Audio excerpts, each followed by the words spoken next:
Every year there's more landowners out there who are seeing the benefits of transforming their hunting property from a pass-through park effect woods into a place where deer actually want to live by opening up the canopy and letting in the sunlight. But there's a lot of seasoned landowners out there who just can't get themselves to pull the trigger to bring in a logger and make a mess out of their woods. And that can be true if you don't do your research ahead of time. There's definitely a right way to go through the hiring process when looking for a forester and a logger to make sure you're going to get the results you're looking for without having it look like a bomb went off. But some landowners just don't have enough timber value or enough acres to make it worthwhile for a logger to come in with all their equipment. Well, that was the case for landowner John in Maryland. He actually had about 40 acres of good timber value, but couldn't get a logger interested in coming out to his property. And since John was more interested in better deer habitat than timber revenue, he contacted me to create a habitat plan with a hunting strategy and do any hinge cutting that needed to be done. So I showed up to his 180-acre property in Maryland in March of 2020, right at the beginning of the COVID lockdowns, when being in the woods was a great place to be. His property was in a heavy ag area with 40 acres of closed overhead canopy above a wide open woods in the rear. His two biggest issues were his woods were not holding any deer, and by mid-September, every mature buck he got on camera during the summer all left his property. So after creating a plan and 2 days of hinge cutting for bedding and cover, he started texting me that he was seeing more deer hanging around in his woods, not only in the summer, but also through the hunting season. They also used the switchgrass John planted to replace some of the corn and soybeans he had a farmer rotating every year. So he had me back again this past spring to spend a couple more days hinge cutting for even more bedding and cover.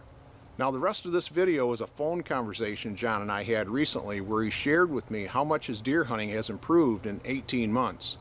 I asked him if I could turn the phone call into a video to show the transformation and share it online because there's a lot of hunters out there who desperately need to open up the canopy for better deer habitat but aren't crazy about seeing their trees getting cut.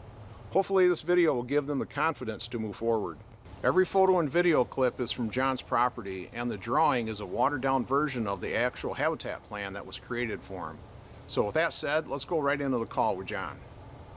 So, the problem I presented to you was my big farm. We had bachelor groups of bucks in the summer, but they all disappeared come September. As soon as they lost velvet, they might stay around for a week at most, and then I would lose like all of them. And then if you remember the year you came, the problem we had too was the year prior, that neighbor to the south was dumping out huge corn piles and, was just shooting all the deer over a big old corn pile. Mm-hmm. So move ahead to this year, we've got 2 springs of work from you with hinge cutting. We followed the plan. We added a ton of switchgrass, I think 32 acres total.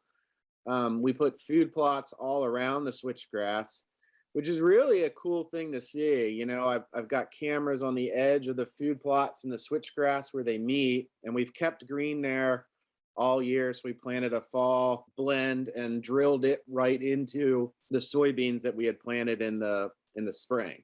Nice.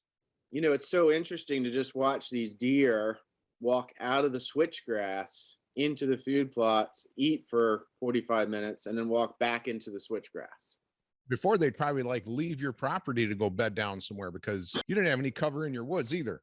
No, if you remember, I think that first day you walked onto the property, it was in March, and we jumped 30 deer, and they might have ended up in New Jersey the way they were running. So, and they saw us from probably 400 yards away. I don't even think we had entered the woods yet.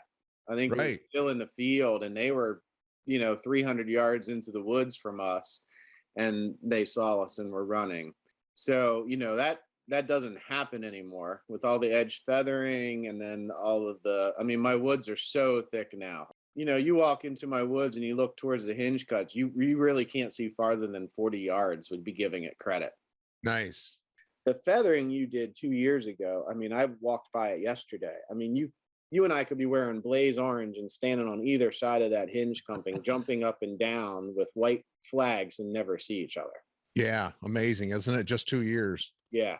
Never see each other. The deer have no clue that you're walking 20 feet away from them if the wind's right. Right. And yet there's a couple of openings for the deer to get through there, right? Yeah, yeah, and those are like highways right now. A heck of a pinch point. Yeah, yeah, you can see those from a mile away. And how long did that take, John? Like maybe an hour? Yeah, I was gonna say, I don't even think it took you that long. I mean, whenever I tell people the story of you coming, I'm like, man, he came through and we edge feathered the whole edge of the field, and he was just zip, zip, zip, zip, zip, and was done. So yeah, if it took you an hour, you might be giving yourself some credit. It might have been a lot less than that. Well, edge feathering is so much easier. You're just dumping trees into an open field and it's already leaning that way to the south. So it really made it easy. Right. So it's completely different. So this year, if you go back to where we started to where I am this year, I would tell you, Randy, I could not name a 3-year-old or a 4-year-old that I don't have a picture of in the last week to 10 days that I also don't have pictures of in June. And can't think of a single deer that's left. No one Wow. is left. 100%. Wow. So That's awesome. yeah. So the holding power of the farm, and I think the switchgrass was like a huge thing because that's where they all spent the summer. I guess especially the bucks with those antlers growing in velvet, walking through thick timber just doesn't work. But the switchgrass, they all bedded in the switchgrass. Yeah. And Wow. we're at year 2 of my switchgrass. Last year it did okay. It was anywhere between 3 and 5 feet. This year, I would say all of my switchgrass is 7 feet tall, Oh six, man. 7 feet tall. I mean, I was in a stand on Saturday, and like a 2.5-year-old walked by me at like 10 yards out of the woods into the switchgrass.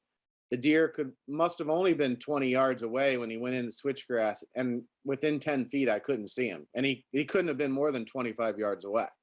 Yeah. Wow. And I could not see the deer at all. I could see the grass moving, but I couldn't see the deer at all. And the other cool thing about the switchgrass is the does have, and those does are so smart. They would run into the switchgrass to lose the buck, right? So they run into the switchgrass, the buck would follow them into the switchgrass, and then the buck would just stand there, like, trying to figure out which way she went. Couldn't figure it out. And then, like 50 yards down the switchgrass and food plot edge, she would come squirting out, start feeding again. And he would just be standing in the switchgrass for 20 minutes trying to figure out which way she went. And I watched that game happen like for 2 hours straight. I mean, it just was the funniest thing to say. That's just great. You've put in so much effort and you've sweated bullets. I mean, putting in all your work and stuff, and then to finally see that it's coming to fruition for you, that's very rewarding. Yeah. So the neat thing is I think without all the cover that we had before, I would collect deer throughout the fall, especially once all my neighbors started hunting, right? But all those deer then had to force themselves into this very small wooded area.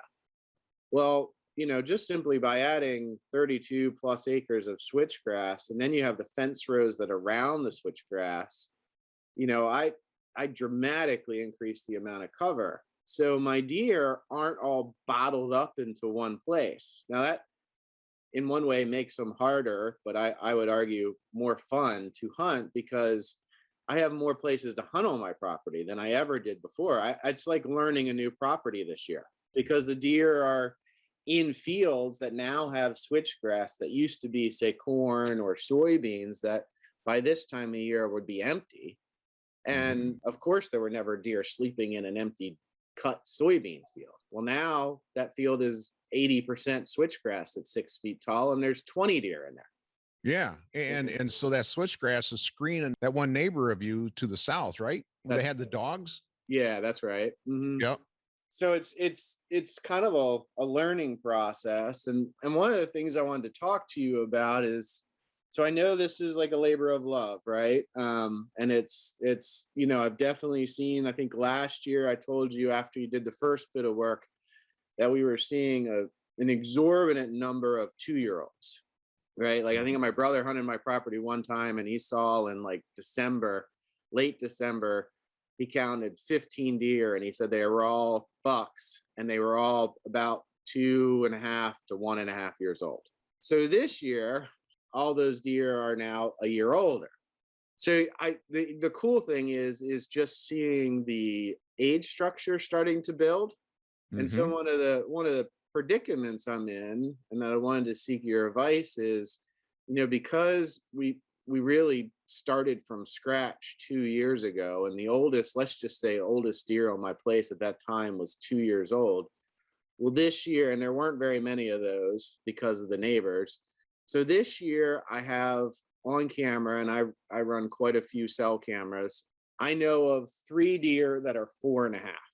I know of probably 10 deer that are 3.5, and all the rest are 2.5 or younger. Mm-hmm. But I'm not aware of any deer that's 5.5, which makes sense if you go back to where we started just 2 years ago. The biggest surprise I've had is just how much all this work has also benefited the turkeys. I actually junked the woodcock on the property yesterday. Oh, I mean, I've owned the property for, like I said, 8 years. I've never seen a woodcock on that farm ever. wow. And I was walking, and all of a sudden this bird got up like 2 feet away from me, and I could see it plain as day, and was like, holy crap, that's a woodcock.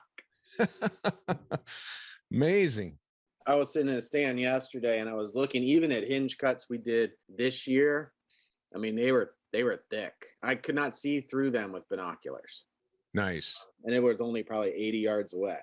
And most of the trees lived too, which was really cool to see. So, they're all like, you have the tops of the trees that are on the ground, and a lot of them are still alive. So they're kind of like the branches are starting to angle up, right? Trying to capture the sunlight.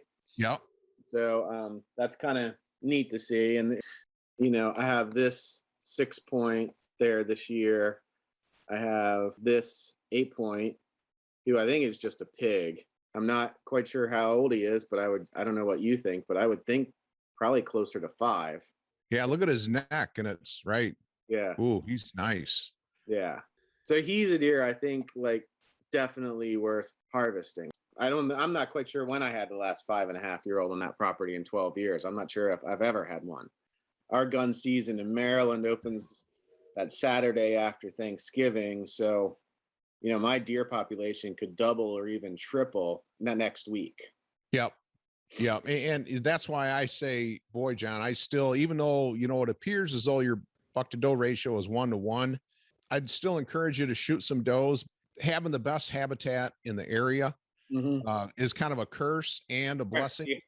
I mean, they can really wipe out a lot of woody browse in your woods Yeah. faster than what it can regenerate, even with all the sunshine you have. Yep. And, that's one situation you don't ever want to get into, because once they get it past that tipping point, man, it's a struggle to get it back. And, the one thing you could do is just go in there and, well, hinge cut some more. Right. But, Yeah. I hear what you're saying. Yeah. I don't Yeah. have a problem doing that. I mean, I love hunting, right? The one cool thing I did see yesterday, so where we did that like tornado strip along the fence. yeah. So I put a stand up right down through there about a third of the way down. But from there, I can see some of the hinge cuts that we did last year and the year before. And it was cool to watch these younger bucks just cruise those hinge cuts. Oh yeah, I was just watching them. They were doing rounds, I could watch them go to one hinge cut area, poke around in there on the downwind side, then go to the next one, walk past me, go to the next one. Then I might get a picture of him on the other side of the hinge cut. That's awesome. Yeah, and occasionally they'd run in, and a hinge cut that I'd been staring at for 2 hours, and I thought there were no deer, and all of a sudden 3 does come out of it. That's funny. I tell you, that is so rewarding. I mean, it makes your place feel like you're hunting a playground. Mm-hmm. My guess is I'm where I am today, again, only being my second season since you started. I'm guessing I'm ahead of the curve. I think there's really just a lot of uphill in a positive sense, right? Uphill curve coming that I'm pretty excited for. I'm seeing this kind of progress in 2 years. What's it going to be like 2 years from now? Yeah. Oh, so Yeah. let me ask you about that guy that was hunting right on your property line there down to the south end. How's that working out with that tornado zone we created over there? So Fred and I hunted there last year, right along the edge of the tornado zone, just to kind of like opening day of gun season to kind of show a presence. Yeah. And we did not see a single deer. Awesome. Not a single one. There's just really no reason for them to go down there anymore. And it's way too much work to get through that stuff. It is. Yeah, absolutely. Yeah, I think the little pocket, or not the little, but you know what I mean, the pockets of hinge cutting that we've done is really, really neat to see, because I think it keeps them busy on my property. If you only had like one big hinge cut, like you see on television sometimes, I think the problem is they can walk the downwind side of that and just be done with it. Yep. But on to the next property. Yeah, exactly. But I mean, I literally watched a 3-year-old yesterday from my stand for like an hour, and all he was doing was hitting all the hinge cuts.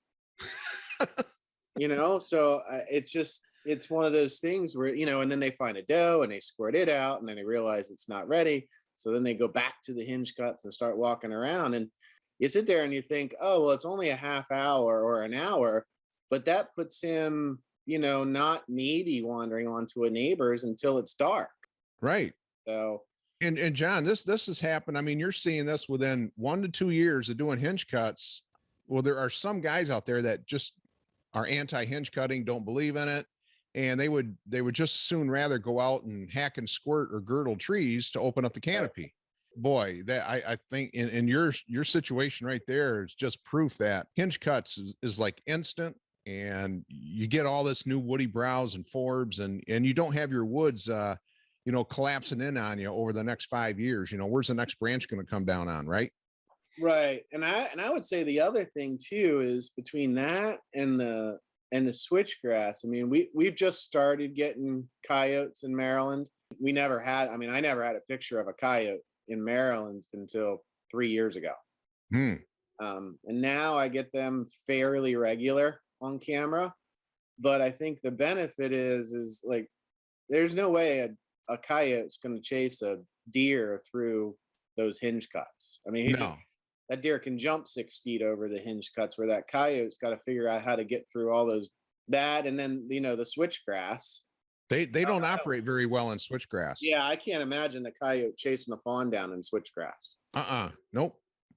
And the does learn that really quick. I mean, I would say that was the other, you go out and watch in like July on my place, and the number of does with fawns that were using that switchgrass as a security area, and then again having that food right next to it. I mean, they could walk 10 feet, eat, and walk 10 feet back into the switchgrass, and you can't see them. Right. I mean, I really am tickled, Randy. Yeah, I can tell. I'm so happy for you. I mean, I know that deer hunting's a big deal to you, and it is. Well, it is, and it's a big deal to my wife in the sense of my satisfaction. I mean, good. When I texted you the other day that, I took that video that with my iPhone. I mean, that 4-year-old buck made a scrape 10 yards away from my stand. I mean, I could have shot him all day. Had his head up in the tree, broadside, making a scrape at 10 yards. Wow. And I can't kill him at 5 if I shoot him at 4. So I just have to show restraint. And do the right thing. And so that's when I started videoing him. And I called my wife, and I was, on my way home, and I was like, I just literally had, I just had like one of the best whitetail hunts I've ever had on my own farm. That's I mean, awesome. it's really, and it makes it so much more enjoyable, right? I don't care how long you've been hunting and how much you've been hunting. If you go out and all you see day in and day out are does and 1-year-old and maybe a 2-year-old buck, it just is hard to stay motivated, because it almost feels like, well, there's no chance I'm going to see a 3 or a 4-year-old. Right. So to sit there and say, wow, I'm not only am I holding deer, but I'm growing deer, and I'm seeing age structure, and okay, maybe I can't kill a 5-year-old deer this year. That's okay, because I probably can next year. And I'd rather watch a 3-year-old chase does than a 1-year-old. Right. Yeah. I mean, and just knowing that you have a property now where these deer want to hang around, they're not going to leave like they used to and get in trouble on the neighbors. It's almost like having money in a safe deposit box. Yeah. It's going to be there next year. Right. It's awesome. So what does Fred think of the transformation on your property? I mean, is he ready to start cutting his trees? Yeah, I mean, I definitely have friends who were non-believers, thought I was the craziest thing, but one thing I learned from you pretty quickly was, this wasn't going to be a light switch event. Like, you come in and then suddenly next hunting season, it's fantastic. It's going to be, like I said earlier, a labor of love, and it's going to take a few years, but being only a year and a half into it, really, it's much better than I expected. Yeah. No, I'm really pleased with what you're telling me too. I mean, and I think some of it has to do with a little bit longer growing season down there than we have here. So results are a little quicker. I mean, to get 6 to 7 foot switchgrass in 2 years. Yeah. It's not out of the question in Michigan, but that's the exception. It doesn't happen that often. Yeah. And I would say I've got you had me do 1, 2, 3, 4, 5 fields of switchgrass, and all of them are at least 6 feet tall. Yeah. Wow. Awesome, John. That's just great, man. Well, I appreciate your insight. Like I said, I really wanted to just talk about like what to do and what I was seeing. And I'd still like to have you out in the spring. We can, walk around a little bit, see how things are looking, tidy some stuff up if you want to come out for a day or two. I'd look forward to doing that. Maybe John will be able to walk in some of those hinge cuts again and find some sheds like we did last time, huh? That would be good. Hopefully you'll find a little bit more this year, because they're all, like I said, 2 or 3 as opposed to 1 and 2. Yeah. Oh, I gotta believe it's going to be a lot more fun shed hunting this coming spring. So, well, and the neat thing about that is, I get to enjoy the farm this time of year because I'm hunting, but shed season is the one thing that my wife loves. So nice. My wife gets the downstream effects of being able to go out in shed season and in the spring and walking around the property and looking for sheds. Yep. So did she find that pair? She did. In the hinge yes. cuts? But she caught me. She was like, "You already knew this was here." She's like, "I know you did."